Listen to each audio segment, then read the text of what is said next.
This is a wooden horse, but it's not a toy. It's one of the most insane tortured vases ever invented. I am going to show you how this thing could literally split a person in half. This is the Spanish donkey, and it came from terrifying Spanish Inquisition. Its only purpose was pure, calculated pain. This crazy invention was used for hundreds of years, from medieval courts all the way to the American Civil War. We're about to dive into how this simple-looking device caused unbelievable suffering. This isn't just a history lesson. This is a look at one of the most hardcore things humans have ever built. So where did this nightmare machine even come from? We don't know the exact date. Boutet became famous during the Spanish Inquisition in the 1400s. Back then, if you didn't follow the Catholic Church perfectly, you were in huge trouble. The Inquisition didn't just want to kill people. They wanted confessions, and they used torture to get them, forcing people to admit to anything and even snitch on their friends. And in this insane environment, the Spanish donkey was the ultimate tool of terror. They didn't even do it in secret.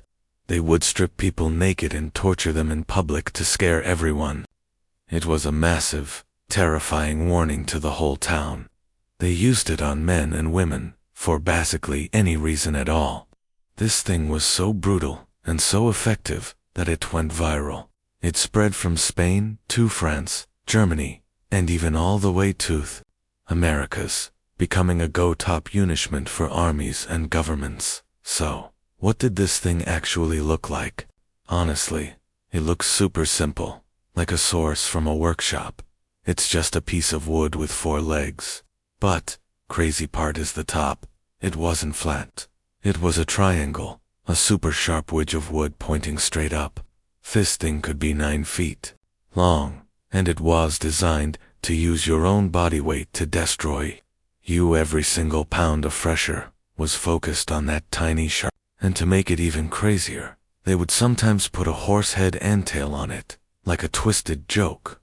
But wait, it gets worse. The torturers were always trying to level up the pain. So sometimes they would cover the wood with a sharp piece of metal. This entire device was engineered for one thing: to cause the most insane amount of pain to the most sensitive parts of your body. It was literally designed to break people. Okay, so how did this torture actually work?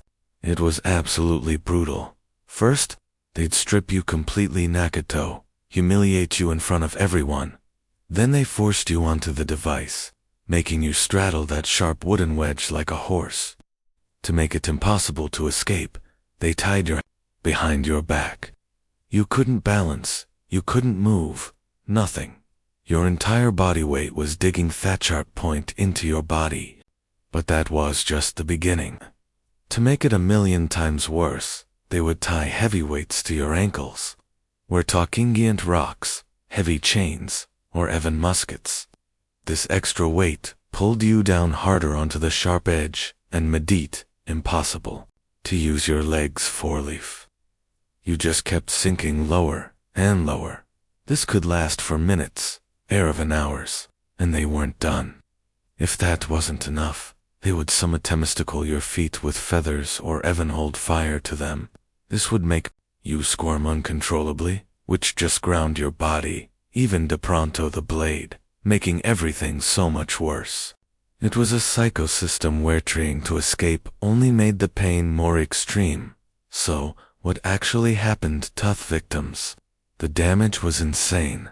Right away, you'd feel unbelievable pain as the edge cut deep into your body. But real horror was what happened over time as the weights pulled you down. For anyone who was on this thing for a long time, the injuries were permanent. We're talking extreme damage to your private parts, and it could even break the bones in your spine, crippling you for life.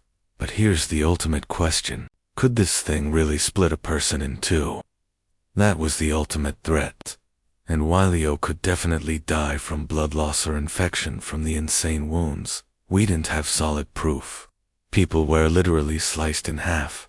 It was more of a terrifying threat that made literature 1,000,000 times scarier. Fisting was designed to destroy a percent from the inside out, and you'd think this crazy device would have stayed in the past, right? Wrong. It was so effective. It went global. France had done, Germany had won, and it even committed North America. And get this.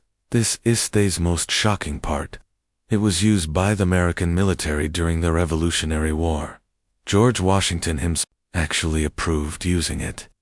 In 1775, one soldier was sentenced to read it for 15 minutes, just for 3.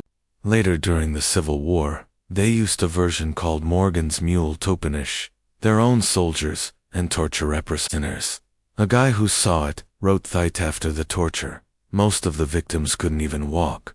Some were left disabled for life. This medieval torture device was used in modern wars. That is absolutely wild. So if you somehow survived this, were you okay? Absolutely not. The psychological damage was just as bad as the physical damage, maybe even worse. Can you imagine certain fate? You'd have insane anxiety, depression, and PTSD for the rest of your life. You'd be having nightmares and flashbacks forever, replaying that insane pain and public shame over and over. This torture wasn't just about pain. It was about destroying your mind. You were publicly shamed and tortured in the most vulnerable way possible. It was meant to completely break your spirit. I can't even imagine the feeling of helplessness, knowing that every move you make to escape just makes it worse. Anyone who survived was changed forever. So, there you have it. The Spanish donkey is proof of one of the craziest things about people. How creative we can be at hurting each other. This wasn't a punishment. It was a machine built to totally destroy a person, body and mind. From medieval dungeons to American battlefields, this simple triangle of wood was one of the most agonizing things ever created. It just goes to show you the scariest things in history weren't monsters. They were ideas made up by people, just like us. If you can't believe how crazy history can be, smash that like button and subscribe for more insane stories like this. And let me know in the comments what other insane historical thing we should investigate next.